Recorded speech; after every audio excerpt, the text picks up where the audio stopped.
اگر ہم قانون کی بات لیں گے تو قانونی طور تو ہم سب مسلمان ہیں. میں آپ کو کیوں فتویٰ دوں آپ مشرک ہیں؟ آپ کیوں مجھے فتویٰ دیں گے آپ کافر ہیں؟ مسلکی منافرت نہیں کہوں گا، سوری ٹو سے، بلکہ تنظیمی منافرت کہوں. آپ دنیا میں کہیں مسلکی مسجد نہیں دیکھیں گے، صرف تنظیمی مسجدیں ہیں. جب سے یہ تنظیمیں پیدا ہوئی ہیں منافرت پیدا ہو گئی ہے. اور یہ زیارت قبور سنت ہے، گناہ نہیں ہے، بدعت نہیں ہے، شرک نہیں ہے. اور رسول اللہ صلی اللہ علیہ وسلم نے اس صحابی کو فرمایا جس نے یہ سوال کیا، من زار قبر ابویہ احدہما او کلاہما فی کل یوم الجمعہ، اولاد صالح ہر جمعہ اپنے ماں باپ کی قبر کی زیارت کرنے کے لیے جائے گا، اور اس میں کیا فائدہ ہے اس کے لیے؟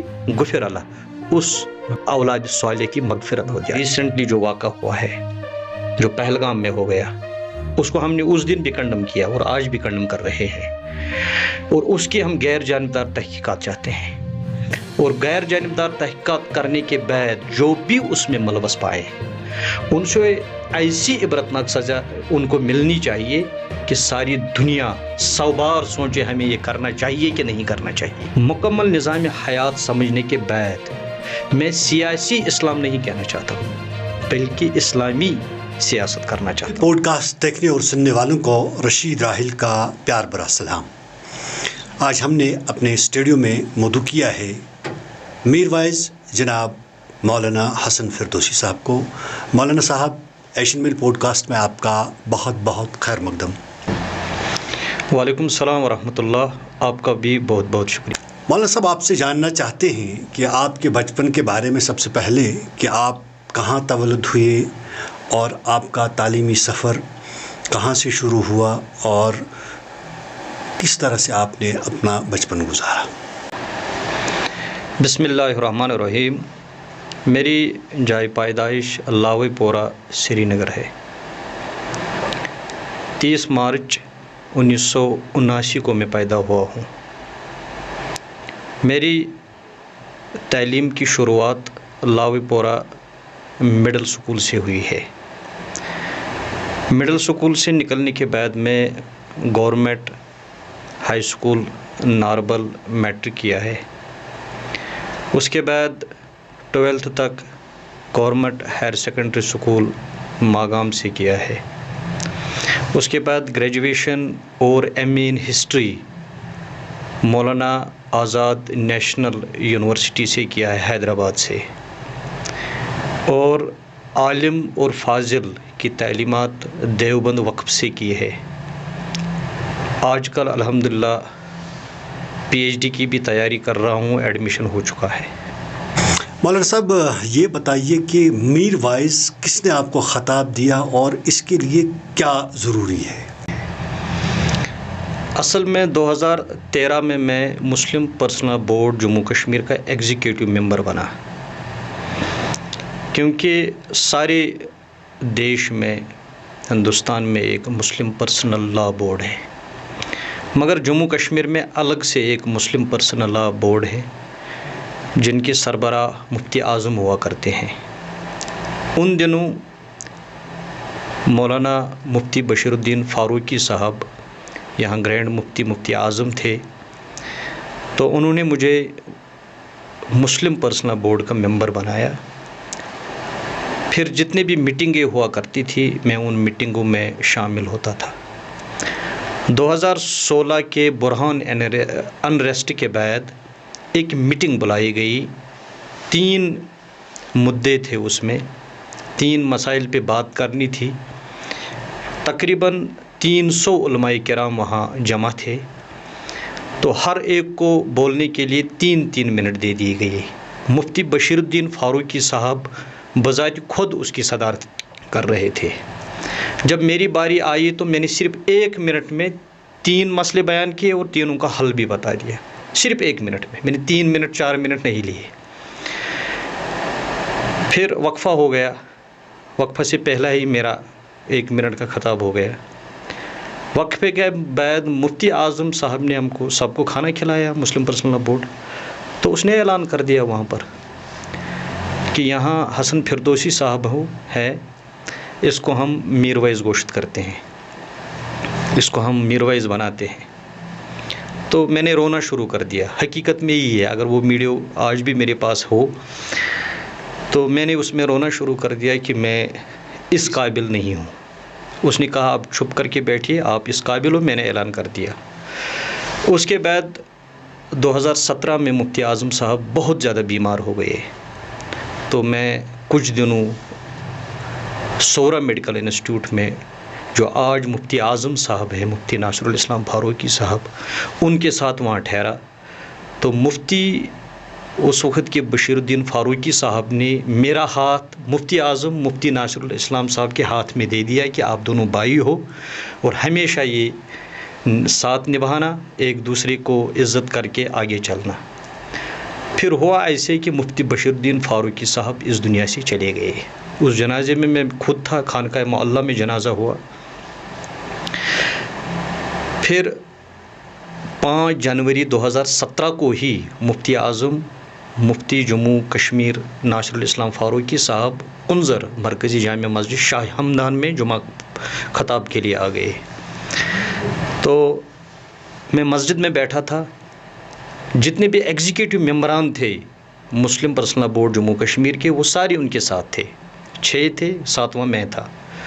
تو مفتی صاحب نے کہا آج میں یہاں جمعہ خطاب دوں گا. میں نے کہا ٹھیک ہے. اس نے کہا آپ کو پوچھنے کی ضرورت تو کمیٹی سے مت ہے. میں نے کہا نہیں، میں ایسا مولوی صاحب نہیں ہوں کہ کمیٹی کے ماتحت رہوں. آپ آئیے، کوئی دقت نہیں. میں نے ان کو ممبر پہ چڑھایا اور اعلان کر دیا آپ مفتی اعظم جموں کشمیر صاحب ہمارے درمیان موجود ہیں، سارا خطاب آج یہی دیں گے. خطاب کرنے کے بعد لوگ وہاں اٹھ کھڑے ہوئے کہ آپ نے تو اعلان کر دیا ہے یہ میر وائز صاحب ہیں، مگر ابھی دستار بندی ہونی باقی ہے.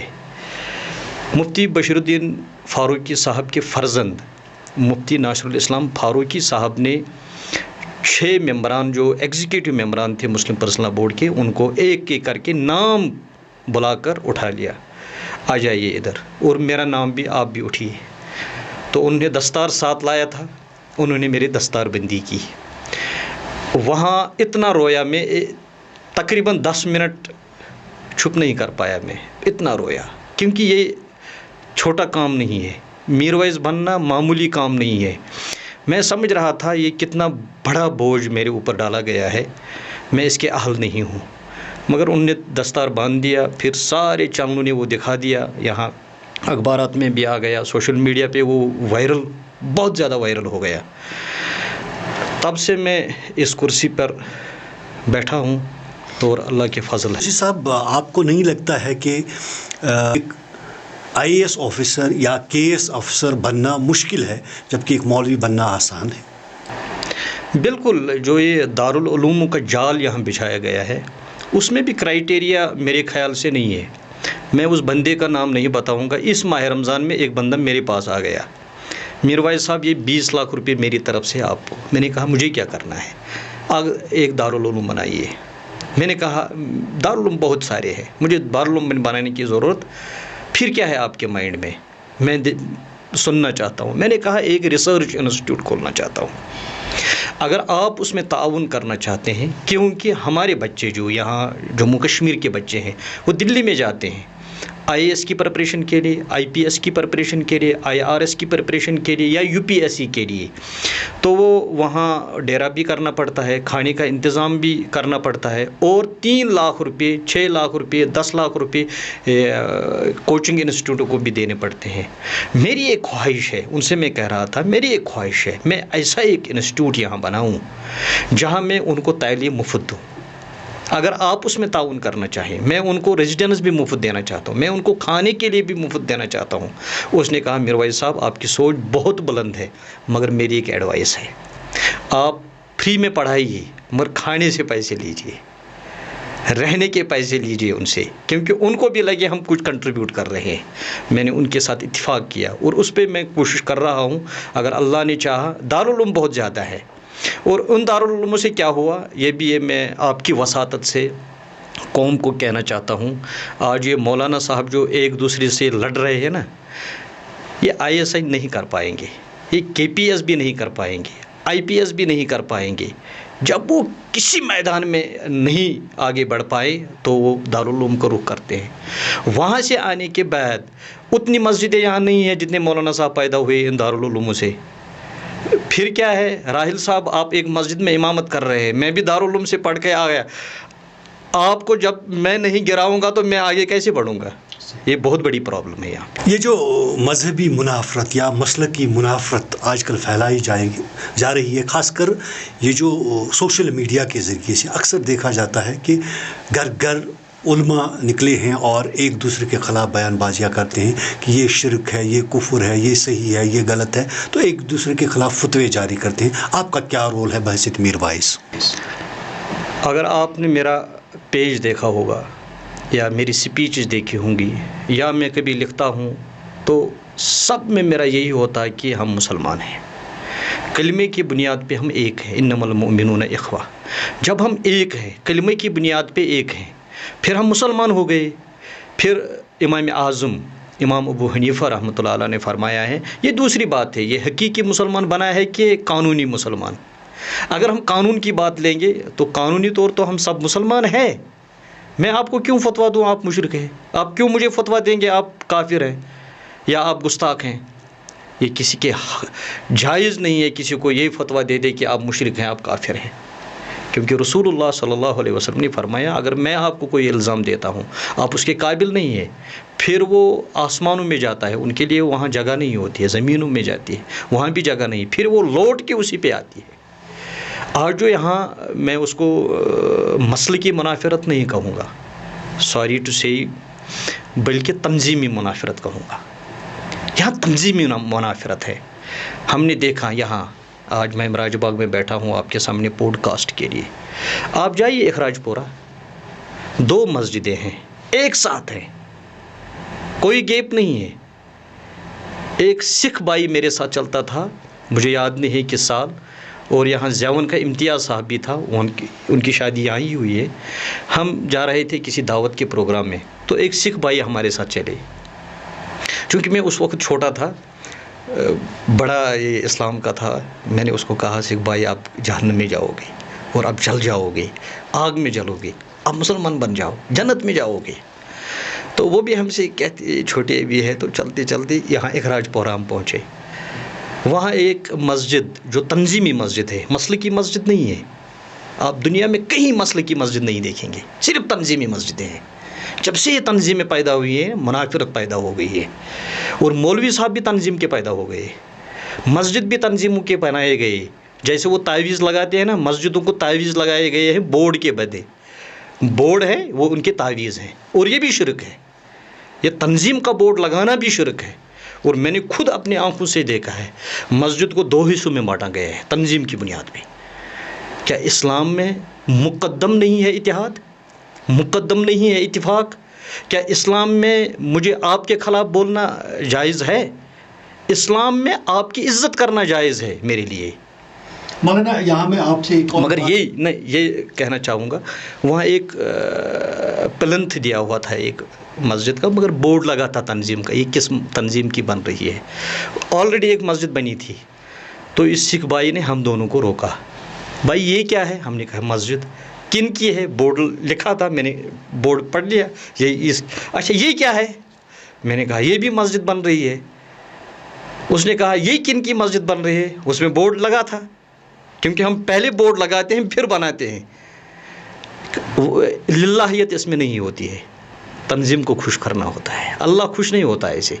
جب ہم نے یہ بورڈ بھی پڑھا یہ اس تنظیم کا ہے، اس نے کہا بھائی صاحب مجھے یہ بتائیے ان دونوں میں سے مسلمان مسجد کون سی ہے؟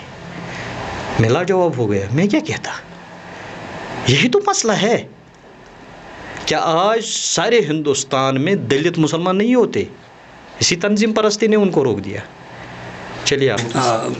مولانا صاحب میں یہ جاننا چاہتا ہوں کہ کشمیر میں جہاں تک اسلام کا ظہور ہوا ہے، حضرت شاہ ہمدان رحمۃ اللہ علیہ نے یہاں اسلام جو لایا ہے، لیکن اس وقت جو صورتحال تھی انہوں نے ایک کلچر کے حساب سے میں کہوں گا اس اسلام کو پھیلایا ہے، اور صدیوں سے یہاں لوگ اسی کلچر کی بنیاد پہ اسلام کے تابعہ ہیں۔ لیکن آج کل کی جو تنظیمیں ہیں یا آج کل کے جو علماء ہیں، اکثر کا یہ کہنا ہے کہ یہ شرک ہے، یہ بدعت ہے، یہ صحیح اسلام نہیں ہے، تو آپ کا اس بارے میں کیا خیال ہے؟ اصل میں آپ کو یہ کریکٹ کروں کہ یہاں کی اسلامی بنیاد جس نے ڈالی ہے سید عبدالرحمن بلبل شاہ ترکستانی رحمۃ اللہ علیہ، انہوں نے ڈالی ہے۔ کوٹا رانی کو انہوں نے مسلمان بنایا ہے، جو یہاں کے بادشاہ تھے اس کو بھی انہوں نے مسلمان بنایا ہے۔ ایک تو برہمن تھا اور وہ بودھ تھی، دونوں مسلمان ہو گئے۔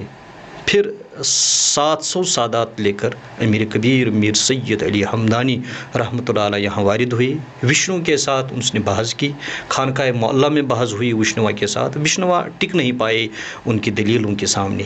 پھر انہوں نے سب گوروں کو جمع کر دیا خانقاہ معلیٰ میں، جس کو ہم آج خانقاہ معلیٰ کہتے ہیں، وہاں جمع کر کے ان سے کہا کہ جو امیر کبیر میر سید علی ہمدانی دعوت لے کر آئے ہمیں یہ قبول کرنا ہوگا، کیونکہ ان کی دلیل مضبوط ہیں اور ہم دلیل کی بنیاد پہ مسلمان ہوئے ہیں، ہم ڈیبیٹ کی بنیاد پہ مسلمان ہوئے ہیں۔ پھر ان گوروں میں وہ یونا لگا ہوا تھا یہاں بھی، تو اس نے ان کو نکال دیا، جس کو کشمیری میں ڈائی خیر کہتے ہیں، ان کو جلا دیا۔ تو تب سے ہم مسلمان بنے۔ پھر یہ خانقاہی نظام پھر چلتے چلتے یہ شرک نہیں ہے۔ اصل میں ایک حدیث کہنا چاہوں گا آپ سے۔ حضرت عائشہ رضی اللہ تعالیٰ عنہا رسول رحمت صلی اللہ علیہ وسلم کے پاس آئی، وہ ہماری ماں ہے، مومنین کی ماں ہے، 200 کروڑ دنیا میں مسلمان رہتے ہیں، ان کی ماں ہے۔ اس نے عرض کیا یا رسول اللہ صلی اللہ علیہ وسلم جب میں قبرستان جاؤں، قبرستان جا کر میں کیا پڑھوں؟ آج ساری دنیا کے مسلمان ہی پڑھتے ہیں، السلام علیکم یا اہل القبور یغفر اللہ لنا ولکم انتم سلفنا ونحن بالاثر وانا انشاء اللہ للاحقون ونسأل اللہ لنا ولکم العافیہ۔ رسول رحمت صلی اللہ علیہ وسلم نے عائشہ صدیقہ کو قبرستان جانے منع نہیں کیا۔ اگر میرے جیسا کم ظرف مولوی ہوتا تو اس کو کیا آپ کو کیا کرنا ہے وہاں پہ، مگر نبی صلی اللہ علیہ وسلم کو سکھایا ہے، یعنی عورت بھی جا سکتی ہے۔ اور پھر احادیث میں یہ آیا ہے رسول رحمت صلی اللہ علیہ وسلم بظاہر جب اس دنیا سے چلے گئے تو عائشہ صدیقہ رضی اللہ تعالی عنہا قبرستان وہاں اس تربت اطہر پر جاتی تھی، وہ فرماتی تھی کہ میرا یہ دائیں مبارک اور چہرہ مبارک کھلا ہوا تھا، کیونکہ مجھے پتہ ہے میں اپنے شوہر کے پاس جاتی ہوں۔ یاد رکھیے گا میں کیا کہہ رہا ہوں۔ پھر اس دنیا سے میرے والد بھی چلے گئے بظاہر، حضرت ابوبکر صدیق رضی اللہ، ان کے پہلو میں اس کو سلایا گیا، تربت اطہر کے حوالے کیا گیا۔ تو میں جاتی تھی، پہلے ایک ہی تھا میرا شوہر، اب میرا باپ بھی وہیں پڑا، میں جاتی تھی، اور جب میں جاتی تھی چہرہ بند نہیں ہوتا تھا، کیونکہ میں جانتی تھی یہ ایک شوہر ہے دوسرا باپ ہے۔ مگر اس کے بعد جب فاروق اعظم رضی اللہ عنہ شہید ہوئے تو انہوں نے ایلچی میرے پاس بھیجا، کیا میں وہاں ایک جگہ لے سکتا ہوں، آپ اجازت دیتی ہو؟ تو انہوں نے اجازت دی اور فاروق اعظم کو وہاں دفن کیا گیا۔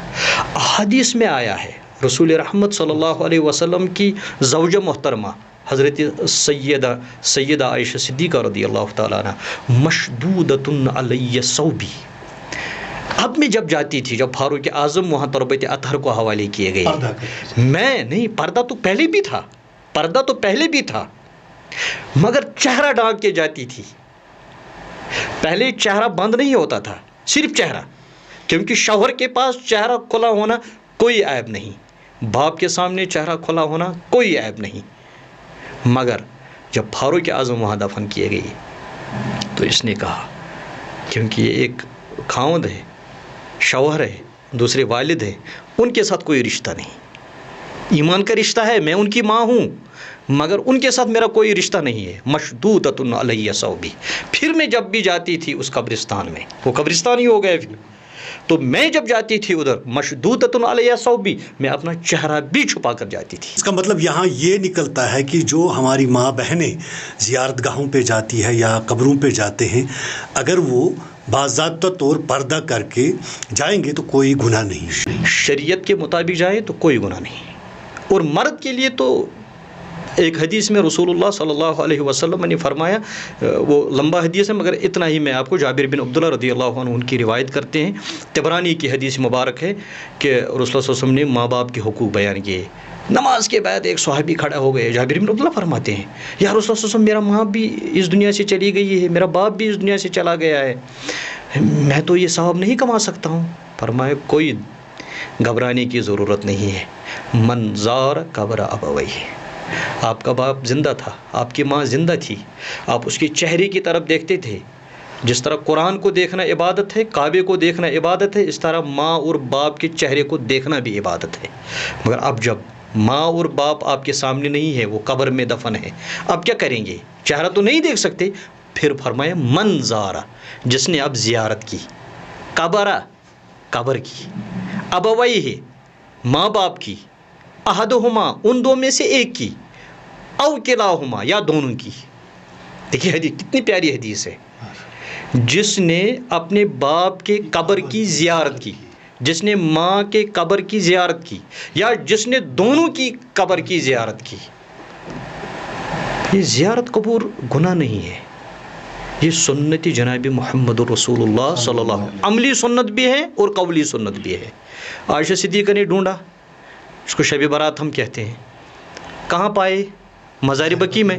مزار بقیع تو مدینہ طیبہ میں ہے، اور مدینہ طیبہ میں جب جاتے ہیں اس تربت اطہر پر، اس قبر کو میرا جان قربان، میری جسم قربان، میری ماں باپ قربان، میری بھائی قربان، بہنیں قربان، بچے قربان، اس تربت اطہر کے پاس میں گیا ہوں مگر ٹھہر نہیں پایا، کیونکہ وہاں جانا کوئی معمولی بات، یہ معمولی بات نہیں ہے، آسان بات نہیں ہے. بابر جبریل سے نکل کر 33 کنال زمین پہ ایک قبرستان مشتمل ہے جس کو مزار بقیع کہتے ہیں. عائشہ صدیقہ نے نبی پاک صلی اللہ علیہ وسلم وہاں پایا، دعا کرتے تھے، ہاتھ اٹھا کر دعا کرتے تھے قبرستان میں. یہ عملی سنت ہو گیا. اور رسول اللہ صلی اللہ علیہ وسلم نے فرمایا نہیتم عن زیارت القبور، میں نے آپ کو زیارت قبور سے منع کیا تھا مکہ شریف میں. مگر مدینہ میں کیا فرمایا پھر؟ نہیتم عن زیارت القبور، میں نے آپ کو منع کیا تھا نا. فزوروها، اب اجازت ہے، کھلی اجازت ہے، جاؤ قبروں کی زیارت کرو. اور یہ زیارت قبور سنت ہے، گناہ نہیں ہے، بدعت نہیں ہے، شرک نہیں ہے. اور رسول اللہ صلی اللہ علیہ وسلم نے اس صحابی کو فرمایا جس نے یہ سوال کیا، من زار قبر ابویہ احدہما او کلاہما فی کل یوم الجمعہ. اولاد صالح ہر جمعہ اپنے ماں باپ کی قبر کی زیارت کرنے کے لیے جائے گا، اور اس میں کیا فائدہ ہے اس کے لیے؟ غفر اللہ، اس اولاد صالح کی مغفرت ہو جاتی ہے. یہ بہت بڑی لمبی حدیث ہے، مگر اتنی سی بات کہوں. ذوالفقار صاحب نے فرمایا ہے، پیر ذوالفقار صاحب بہت بڑے روحانی عالم ہیں اس وقت دنیا میں. انہوں نے فرمایا ہے کہ جب آپ قبرستان جائیں پھر ماں کی قبر دیکھیں گے. راحل صاحب، ماں کی قبر، ماں کے بدلے دنیا میں کوئی اور چیز ہو سکتی ہے؟ نبی رحمت صلی اللہ علیہ وسلم فرمایا الجنت تحت من اقدام امہات. اگر آپ کو جنت دیکھنا ہے تو وہ جنت آپ کے ماں کے قدموں کے نیچے ہے. یہ نہیں فرمایا جب تک وہ زندہ ہے، یہ نہیں فرمایا مرنے کے بعد ختم. پیر ذوالفقار صاحب فرماتے ہیں کہ جب آپ قبرستان جائیں گے پھر اپنے ماں کی قبر دیکھیے، قدموں تلے وہاں بھی بیٹھ سکتے ہیں، وہاں ماں کے قدموں تلے بیٹھیے کیونکہ وہاں جنت ہے. باپ کی قبر دیکھیں گے تو سرہانے کی طرف بیٹھیے، ماں کی قبر جب ہو تو قدموں کے نیچے بیٹھیے. ماشاءاللہ، بہت بڑی بات ہے. مولانا صاحب، میں یہاں جسارت کرتا ہوں، ایک اور چیز کی طرف میں آپ کو لے جا رہا ہوں کہ جموں کشمیر میں گزشتہ 3 دہائیوں کے دوران جو حالات رہے ہیں اور عالمی سطح پر جو مسلمانوں کے مشکلات ہو رہے ہیں، اسلامیو فوبیا کی بات کی جا رہی ہے، تو کیا وجہ ہے کہ کیوں آج دنیا ایک طرف اور مسلمان ایک طرف؟ رسول رحمت صلی اللہ علیہ وسلم نے پہلے ہی یہ پیشن گوئی فرمائی تھی کہ ایک زمانہ آئے گا میری امت پہ ساری الکفر ملت واحد ایک ہو جائیں گی مسلمانوں کے خلاف، اور ان کو give the dog bad name and کل ہم، ان کو غلط نام دیا جائے گا اور ان کو قتل کیا جائے گا. آج ہی ریسنٹلی جو واقع ہوا ہے، جو پہلگام میں ہو گیا، اس کو ہم نے اس دن بھی کنڈم کیا اور آج بھی کنڈم کر رہے ہیں، اور اس کی ہم غیر جانبدار تحقیقات چاہتے ہیں. اور غیر جانبدار تحقیقات کرنے کے بعد جو بھی اس میں ملوث پائے ان سے ایسی عبرتناک سزا ان کو ملنی چاہیے کہ ساری دنیا 100 بار سوچے ہمیں یہ کرنا چاہیے کہ نہیں کرنا چاہیے. اسی طرح جو یہ میڈیا ہے پورا غلط پروپیگنڈا کیا، کیونکہ میں اس دن دلی میں تھا، پورا غلط پروپیگنڈا ہندو مسلم کرنے کی کوشش کی، ناکام کوشش. کہیں کہیں کچھ واقعات بھی ہوئے ہیں، میں اس کو اگنور نہیں کر سکتا ہوں، ڈینائی نہیں کر سکتا ہوں، مگر یہ میڈیا کا کھیل ہے، ہندو مسلم، مسلم ٹیررسٹ. مجھے یہ بتائیے راحل صاحب، جس نے گاندھی کو مارا وہ مسلم ٹیررسٹ تھا؟ جس نے راہل گاندھی کے باپ یا اس کی ماں کو مارا، دادی کو مارا، کیا وہ مسلم ٹیررسٹ تھا؟ جب مسلمان کوئی غلطی کرتا ہے تو ٹیررسٹ. یعنی ٹیررسٹ کا کوئی مذہب نہیں؟ کوئی مذہب نہیں ہے دنیا میں ٹیررزم کا. مولانا صاحب ایک اور پڑاؤ پہ ہم جائیں گے.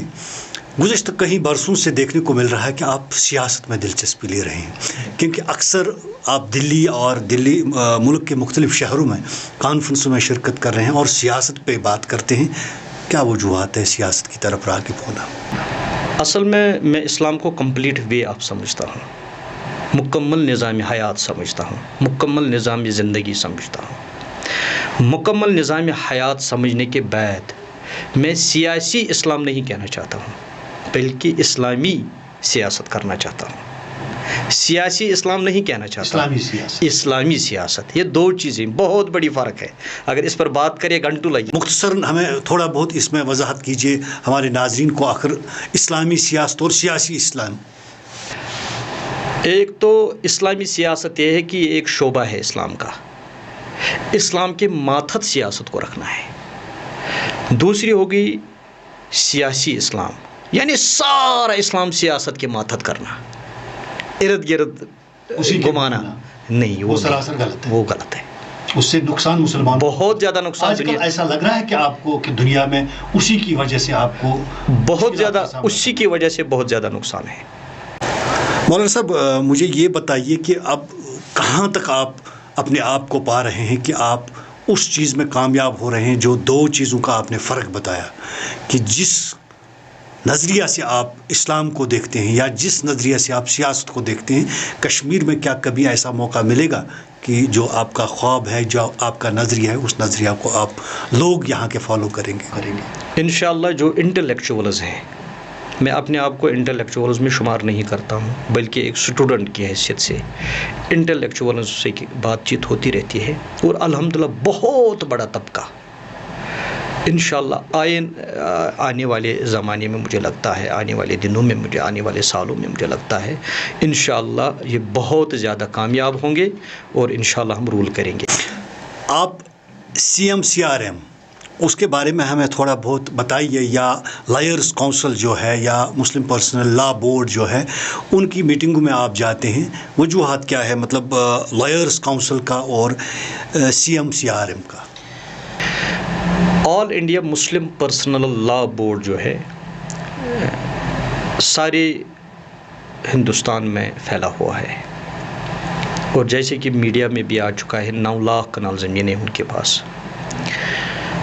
تو ان کے 2 جنرل سیکریٹریز ہیں، 2 وائس پریزیڈنٹ سے جن سے میری ملاقات ہوئی ہیں. ایک سعادت اللہ حسینی صاحب ہیں اور دوسرے عبید اللہ خان اعظمی صاحب، جو آج کل بیمار ہیں.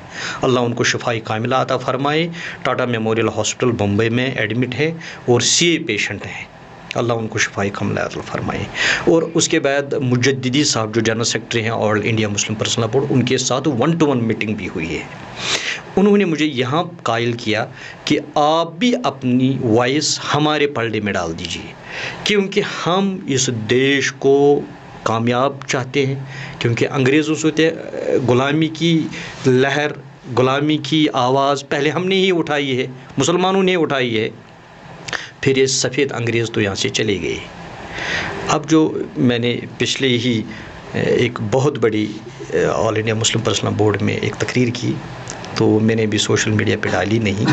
اس میں نے کہا بہت بڑی بدقسمتی ہے، ہم نے سفید انگریزوں سے ہندوستان کو آزاد کر دیا، مگر انہوں نے کالی اولادیں پیچھے چھوڑی ہے جو اس کو ختم کرنا چاہتے ہیں.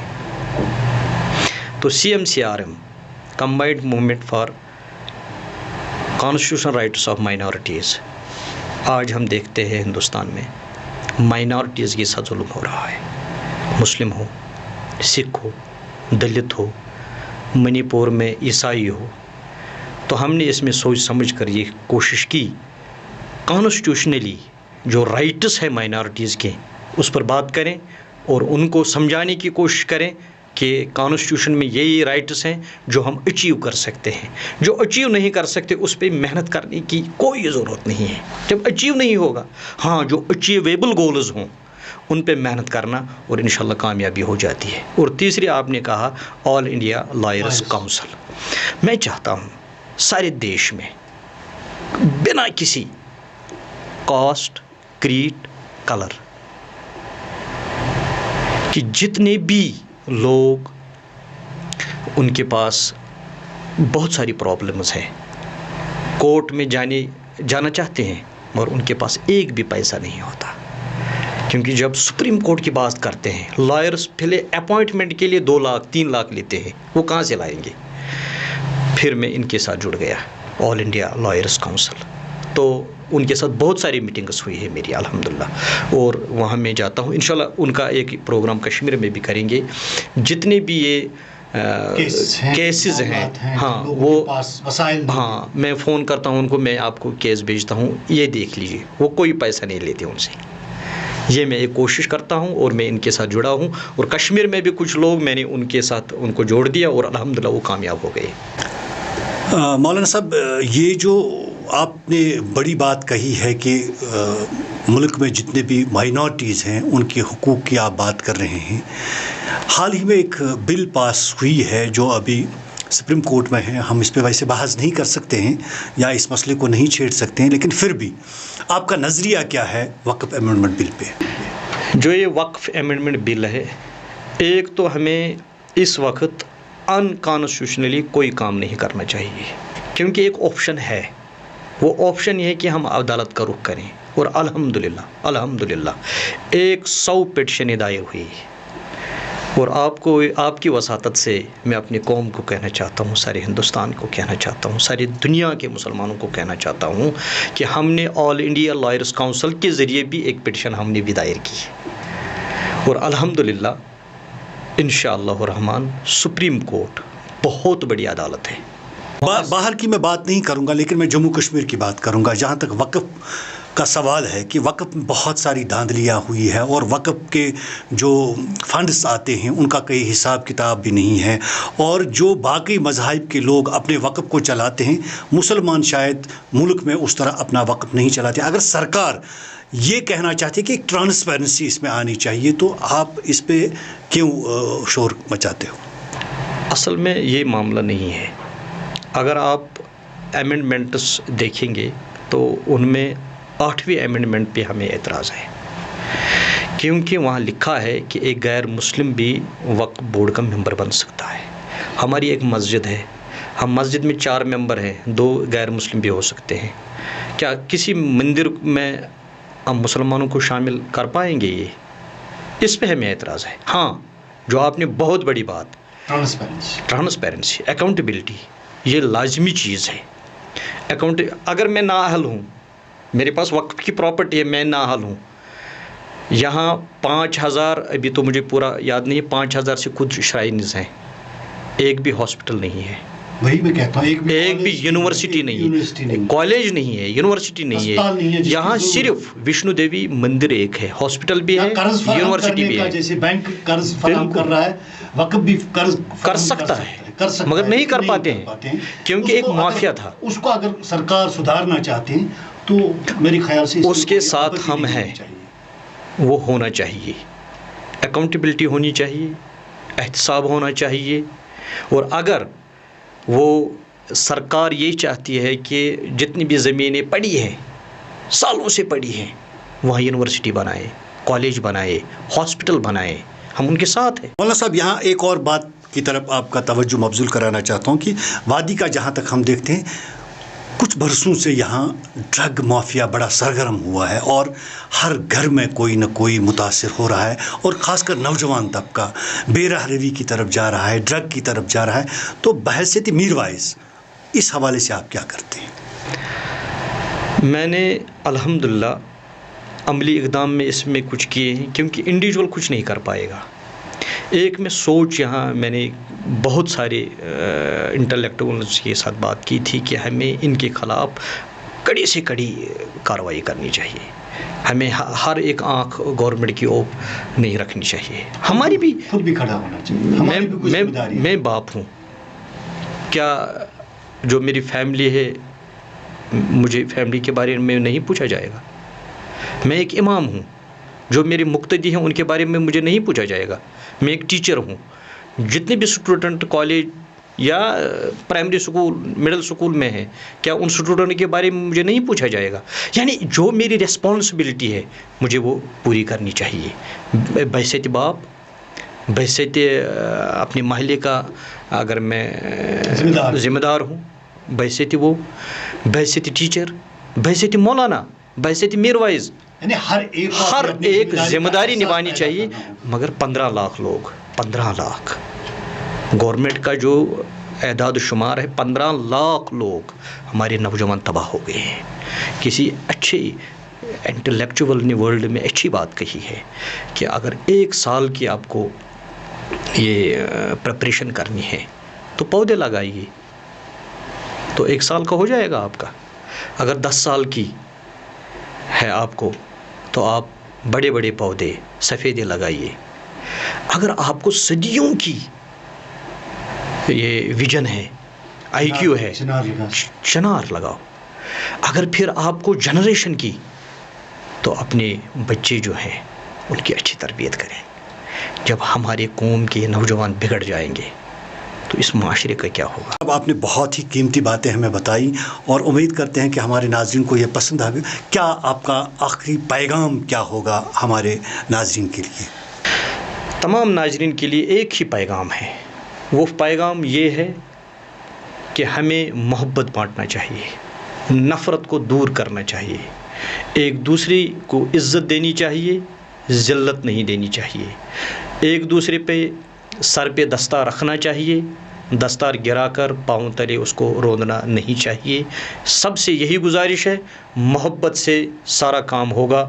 انشاءاللہ ساری دنیا کو محبت سے ہی فتح کریں گے. نفرت کو ختم کرنے کے لیے ہمیں اٹھ کھڑا ہونا چاہیے اور ہر سو پیار پھیلانا چاہیے. یہ تھے مولانا میر وائز حسن فردوسی صاحب. انشاءاللہ اگلے پوڈ کاسٹ میں کسی اور شخصیت کو دعوت دیں گے, اور مجھے امید ہے کہ آپ اس پوڈ کاسٹ کے بارے میں اپنی رائے کا ضرور اظہار کریں گے اور اپنے کامنٹ باکس میں کامنٹ لکھیں گے, اور انشاءاللہ پھر ملاقات ہوگی. تب تک کے لیے اللہ نگہبان.